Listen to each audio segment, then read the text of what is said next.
Salut les devins, c'est Saikyo. On se retrouve aujourd'hui pour ma review du chapitre numéro 4 de Sasuke Retsuden. Je vous précise, car je reçois, là ou plutôt devrais-je dire les questions chaque semaine, que premièrement, je vous mets le lien de lecture en description et que je l'ai déjà partagé depuis plusieurs jours dans l'onglet communauté de cette même chaîne YouTube. Je vous y mets souvent des liens utiles sur ma page Twitter, @SaikyoDevin, et sur ma page Facebook. Deuxième question que je reçois chaque semaine, mais qu'est-ce que Retsuden? Alors j'y ai déjà répondu dans ma review du tout premier chapitre, et je ne peux pas à chaque fois le répéter dans chacune de mes reviews.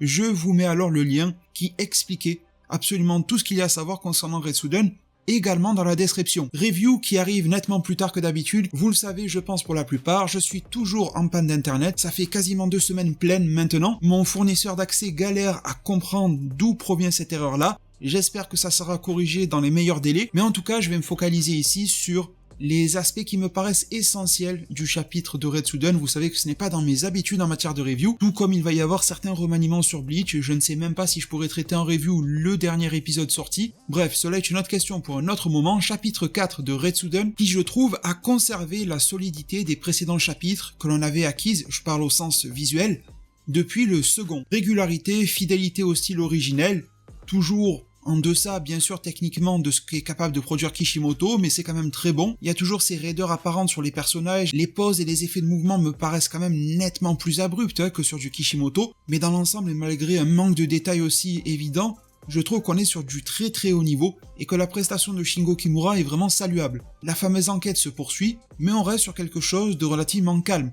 Je vous avais prévenu, d'ailleurs aussi dès les premières reviews, que même si c'était a priori une histoire sur Sasuke, il fallait pas non plus s'attendre à des batailles épico-épiques face à des Otsutsuki, à des pouvoirs semi-divins qui sont balancés dans tous les sens, mais plutôt une forme d'enquête presque de polar, avec pas mal aussi d'eau de rose, notamment entre Sasuke et Sakura. Je ne pouvais pas dire dans les tout débuts que Sakura interviendrait, même si la couverture du roman originel dont est adapté ce manga révèle tout simplement la présence de Sakura, et donc il y a un gros lien qui est mis en avant entre Sasuke et Sakura, chose que l'anime et le manga originel Naruto ou Boruto ne faisaient pas tellement, et c'est quelque chose qui va être plutôt récurrent. On se rend bien compte ici, ça peut choquer certains, mais en tout cas c'est une réalité, que sans Sakura, la mission de Sasuke est impossible. Et ce fait-là va aussi être une sorte de fil conducteur de l'arc Retsuden. Alors même si je vous avoue que le personnage de Penzilla me fatigue un petit peu, déjà que celui de Gigi est sympa, mais bon, c'est pas non plus le personnage que l'on retiendra, celui de Penzilla me paraît un peu surfait et fade à la fois.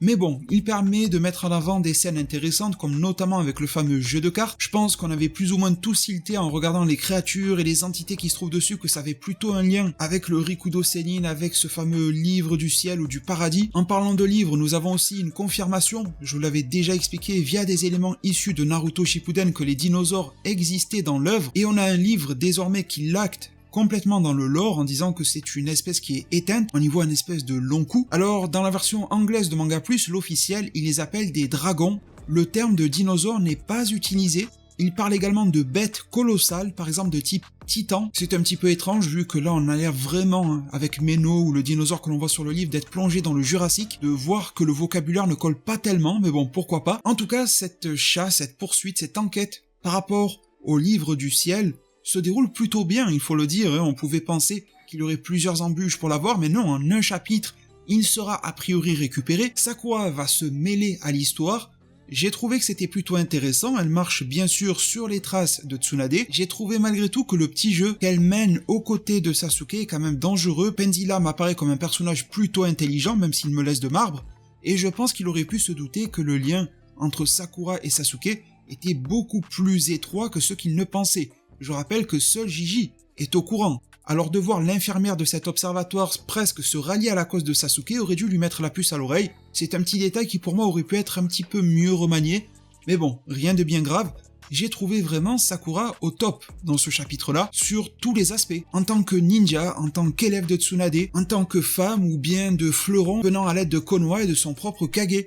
Vraiment, tout cela a été mixé en un seul chapitre. Je vais poser une drôle de question, mais au moins j'ai le courage de le faire. On sait, et j'avais fait le rappel en tout premier chapitre, que même s'il y a la supervision de Masashi Kishimoto, même si Monsieur Shingo Kimura dessine ce manga, Retsuden, L'œuvre originale, l'histoire, le scénario, est écrit par une femme répondant au nom de Jun Esaka. Alors la question que je vais poser peut paraître cliché, mais quand l'on voit le fiasco plus qu'apparent lorsqu'il s'agit d'écrire des femmes, notamment par Masashi Kishimoto, et quand l'on voit le fiasco que cela peut être dans beaucoup de shonen avec tous les clichés que cela peut faire ressortir, les hommes sont-ils en incapacité de réellement bien écrire et mettre en valeur des personnages féminins, tandis que les femmes, dont notamment Jun Esaka pour exemple ici, seraient en pleine mesure pour à la fois sublimer les personnages masculins et les féminins à leur juste valeur. Je ne fais aucune affirmation ici, mais je me base sur les constats de mes diverses lectures, et devons-nous alors en tirer cette conclusion-là ? Franchement, je ne le sais pas, mais il me semble qu'ici les faits sont parlants. Sakura était en train, voire même était tombée dans les oubliettes de l'œuvre Naruto, et via ce Retsuden, on se rend compte qu'elle a énormément à proposer. Ce chapitre lui permettra d'avoir un nouveau jutsu, et sans aller trop loin dans les révélations, ce n'est que le début dans l'œuvre Sasuke Retsuden, jutsu qui lui permet donc d'avoir comme une forme de scanner de la quasi-intégralité de l'observatoire en faisant circuler du chakra au travers des murs, jutsu qui renoue avec le personnage qu'elle était enfant, avec sa capacité à malaxer et à utiliser le chakra qui dépassait Sasuke et Naruto, donc ce n'est vraiment pas sorti de nulle part. C'est une sorte de don qui lui aura aussi permis de magnifier les enseignements de Tsunade, donc vraiment on reste dans la lignée du personnage, ses capacités de mémorisation qui nous font comprendre à quel point elle peut être aussi un très beau soutien dans une équipe en trio, type équipe 7, sa capacité à résoudre des énigmes qui nous montre que sur le terrain elle peut être plus efficace que Sasuke lui-même, comprendre également que les enseignements de son sensei sont très importants, mais qu'il ne faut pas hésiter à les réadapter selon un contexte, pour améliorer, comprendre que même son sensei pouvait faire des erreurs. Tsunade, quand elle pariait, et Sasuke le dira dans ce chapitre-là, c'était quand même aussi une plaie. Je précise aussi que le nouveau jutsu a été fait sans utiliser le Byakugo. Ça démontre vraiment d'une certaine quantité, mais surtout d'une certaine maîtrise sur son chakra qui relève de l'exceptionnel. Et le tout est justifié, légitimé par son histoire dans l'œuvre Naruto originelle. Et même si dans ce chapitre-là, Sasuke semble prendre du recul, il est loin d'être en reste. Bon, il y aura la fameuse scène de la bague qui lui donne un petit peu la part belle, mais si l'on reprend les 3 premiers chapitres, Sasuke était très mis en avant. Forcément, il était à moitié pieds et poings liés, parce qu'il ne pouvait pas casser la gueule à tout le monde dans l'observatoire, sinon la mission ne se terminait pas. Mais malgré tout, on l'a vu briller, on l'a vu se battre contre le fameux dinosaure et pouvoir improviser avec justesse lorsque le dinosaure pouvait même déjouer son Sharingan, utiliser aussi le Yoton, enfin on a vraiment vu beaucoup de belles choses sur Sasuke et ce n'est pas la fin, mais en même temps lorsqu'il arrive d'autres personnages de Konoha, dont notamment ici Sakura, le traitement est plus que réussi.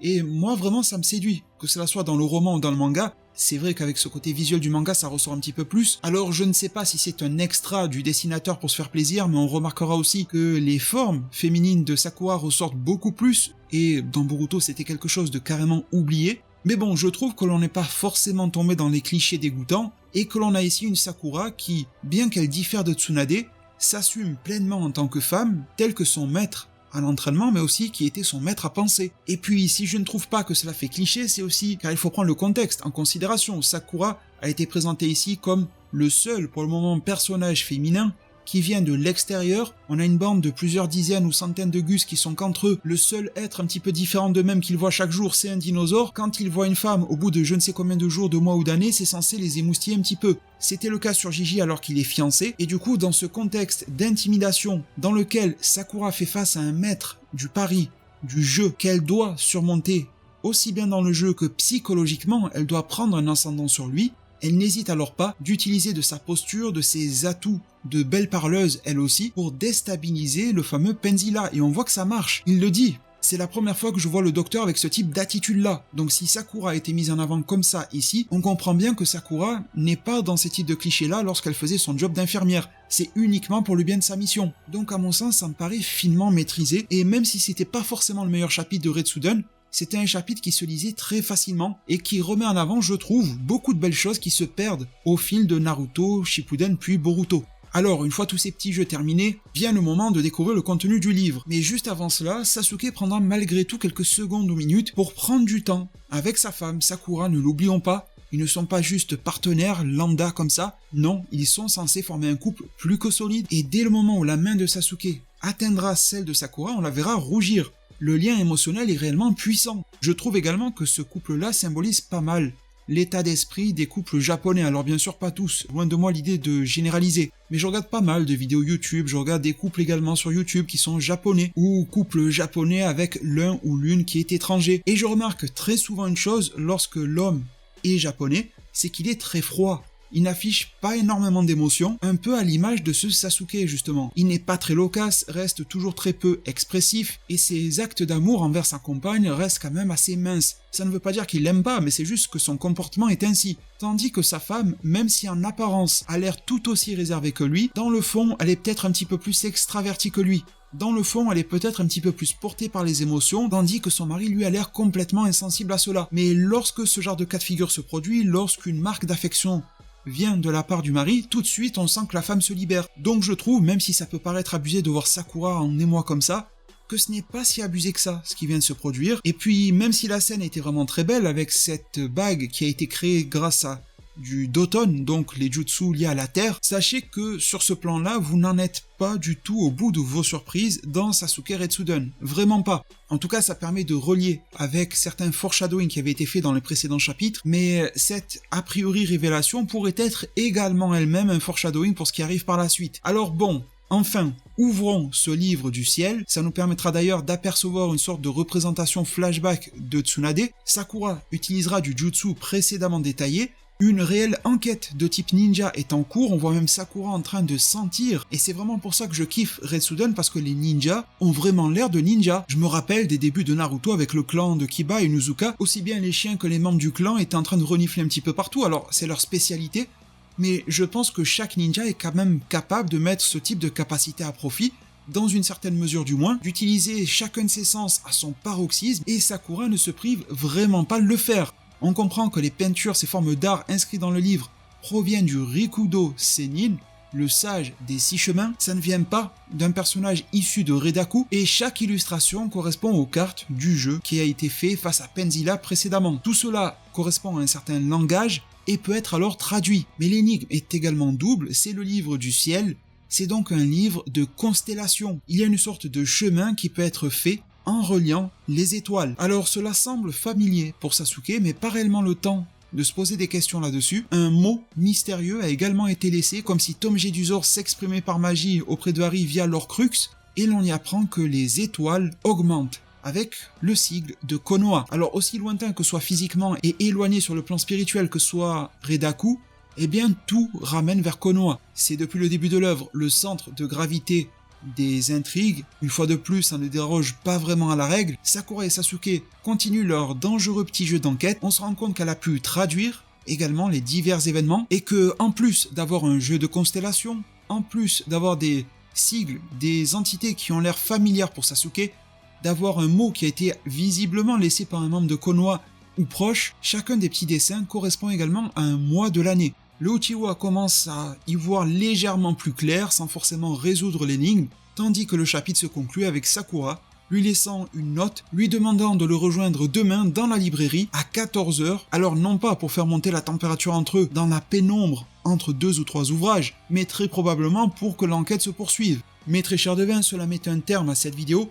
J'espère qu'elle vous aura plu. Si c'est le cas, n'hésitez pas à mettre un maximum de pouces bleus, à vous abonner et activer la cloche des notifications. Je vous remercie de tout cœur pour toute la force. Prenez tous extrêmement bien soin de votre futur, et à plus pour de prochains arts divinatoires.